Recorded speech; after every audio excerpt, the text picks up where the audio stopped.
Hello guys, TKG here for your comfortable LostArk life. In this video, I'd like to cover the recent status and improvements that was live on the LostArk KR. As the KR region update progression are quite slightly ahead than the global, so I thought it'd be great to share some of those infos for your LostArk journey. Now follow me, I'll share what I need. Before going in, this video covers issues that are currently being discussed in the Korean community. That is, I will explain the most important matters and issues being discussed in the Korean community. In fact, recent opinions pointing out the structural problem of the LostArk have been increasing significantly. So I will show you those matters in this video. So in short, in this video, I've compiled some of the most compelling arguments from those debates, and of course with my personal opinion also included. The biggest issue have come up since the new season started is the recent structural problem of LostArk. In a way, it seems that the problem have been piling up in LostArk. Recently, LostArk have put a lot of effort into establishing various support systems, mainly for beginners. The 1640 pass and its challenge pass, which were recently introduced to the global, are just some example of this. Of course, I am always in favor of support system for new users. The game will continue to be active only if there is a continuous interest of new users. At the same time, they add top-rate contents, but I think biggest problem starts from there. This top contents is actually an update that excludes a lot of top players. Why is this a problem? First, there is a fundamental problem with the LostArk progression system. It requires a significant amount of time and gold investment. To be honest, I think that the range from 1640 to roughly to 1660 is the best range to enjoy the game lightly. Why? Because progression from 1640 to 1660 doesn't require that many requirements. But when you start to go beyond that, things start to change. First, LostArk character build is largely comprised of these things. There's Ark passive, gems, cards, and accessories. But the so-called manner setting, or the minimum requirements, for the upper rate are quite expensive. First, let's take perhaps the cheapest example of the cost of this manner setting in Korean region. When playing a gear, which is the real starting point of the Season 3, basically, or maybe just to get a normal party, you obviously need level 8 tier 4 gem, at least one, that cost about more than 300,000 gold, and Light of Salvation 30 plus, and you need to have a decent tier 4 relic accessories. To be honest, this is the cheapest setting right now.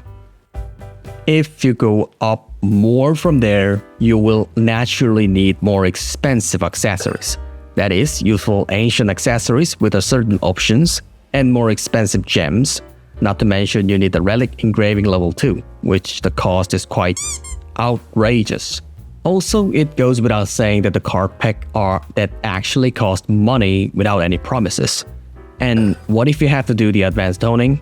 This is an average, but it costs this amount of gold per average. So all progression systems are definitely not designed to be easy.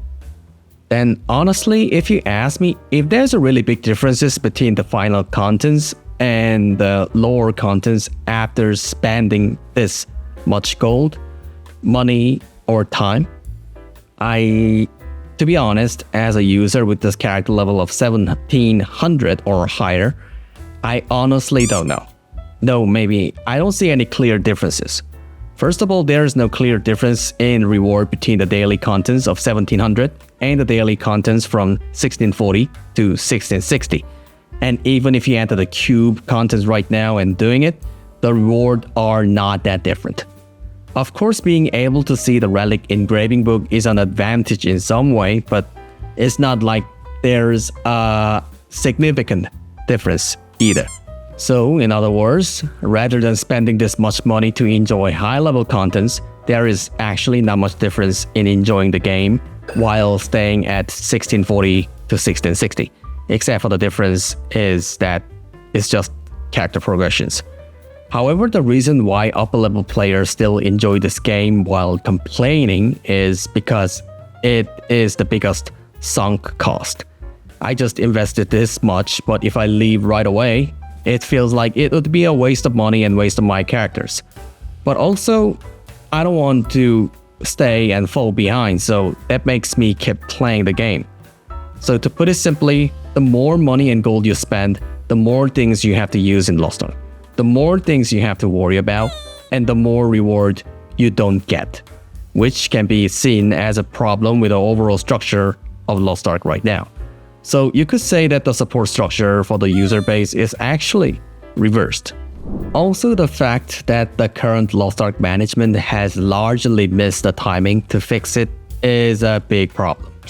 The gem system, the balance patch that matched with the Ark passive, the proper reward guarantee for higher level contents, the simplified display for bills for in-game character inspection, and the data or information that are open to the public, which related to actual gameplay, are all feel like they missed the timing.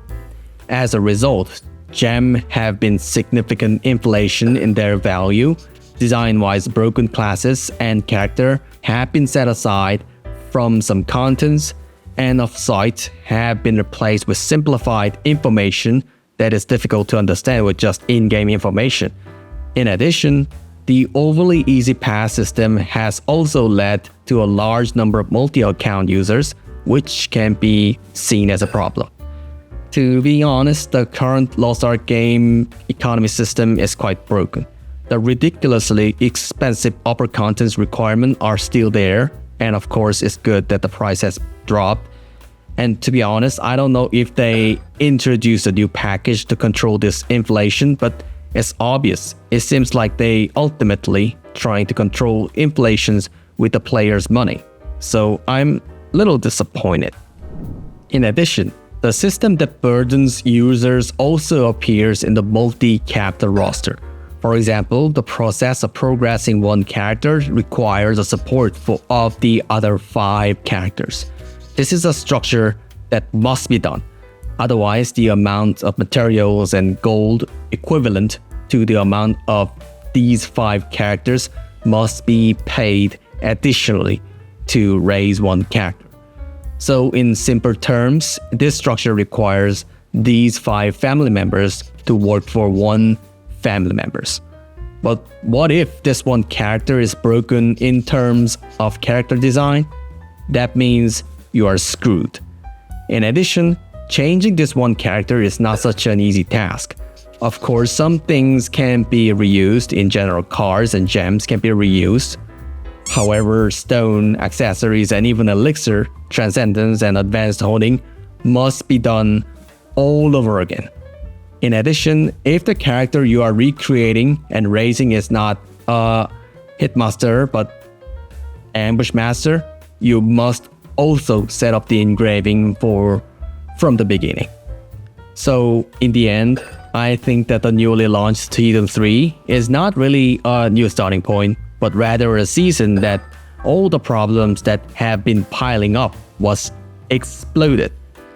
It might have been better if Season 3 positioned itself as a new starting point. To be honest, I personally think that the soft reset of Season 3 started very unbalanced.